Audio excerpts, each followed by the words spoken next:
What is up, everybody? It's Chris Peralta from PS Rewind, back with another video, and today I want to talk about some of those new PlayStation Vita or new PlayStation handheld rumors. As always, guys, if you guys like the content and you're new, hit the subscribe, like button, and let's jump into it. So there's been new reports, rumors that a new handheld is being developed by PlayStation. Now, it's not going to be like the PlayStation Portable, the one that they just came out recently with, which is more of a streaming or over Wi-Fi. Rumor has it it's going to be something more akin to like the Steam Deck or the new ROG Ally. You know, personally, I was a pretty big fan of the Vita, though I did not get into it until much later when it was already pretty much being discontinued and not really being developed or worked on that much. Now, I have tried the backbone to stream through remote play on like my phone or something like that, and I'm gonna be honest with you, I did not like it that much. Now, the times that I did try, I tried over a vacation in a hotel. I tried at my work, which has really good Wi-Fi, and even though my PlayStation 5 was hardwired, I could not get a good quality stream going. Yeah, I could, even when I got a good connection, a really good connection, it just seemed like the quality would always dip in gameplay, and playing any online games was just a total bust. It was mostly single player, but even then I just didn't like the quality. Now, if you were a fan and you enjoyed the PlayStation Portable, hey, and I heard it is better, a little bit better. So if you have been enjoying it, good for you. Personally, I've been wanting something more native. So when these rumors sparked up, it got me really excited because I have been wanting a true native PlayStation device that I can take around and play. I can earn trophies, even play on some multiplayer.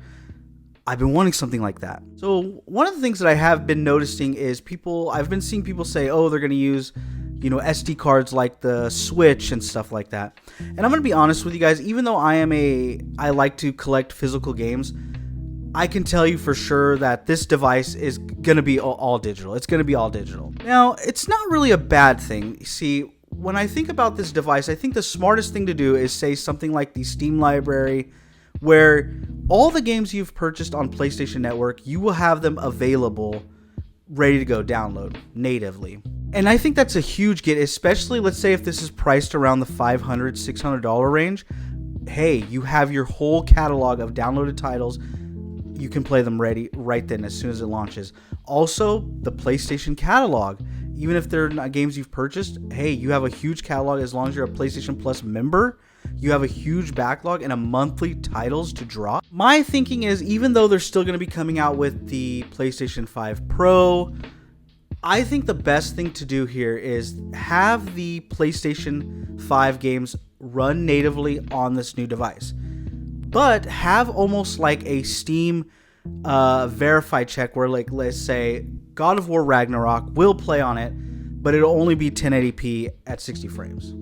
You know, I think if we have those little things, I think people will be totally fine with this not being, you know, the same power as a PlayStation 5 Pro. If we had just a checklist of when you go to purchase the game or when you go look at info, it says, yes, this is able to play on the new PlayStation Vita 2, but, you know, you might not get, you know, hit 60 frames, or you might not get, you know, 4K settings, which I think a lot of people would be totally fine with, especially if they do a cross-buy. I think cross-buy, again, was such a awesome feature on the Vita.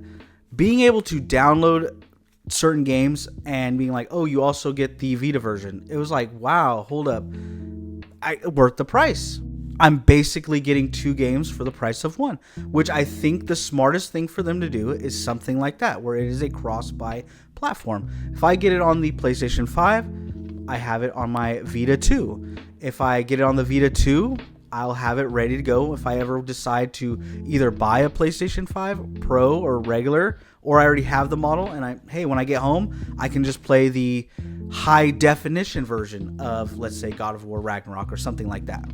Yeah, because I've been seeing a lot of people talk about this, and they were mentioning, you know, SD cards, you know, they're going to do physical games, and I just don't think that's happening. I think it's going to be an all digital device. Whether you like that or not, I think that is the future pretty much.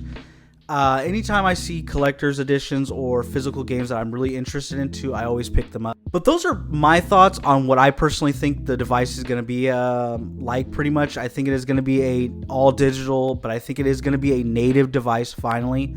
But I would love to know your guys' thoughts in the comments below. Please let me know. Let's discuss it.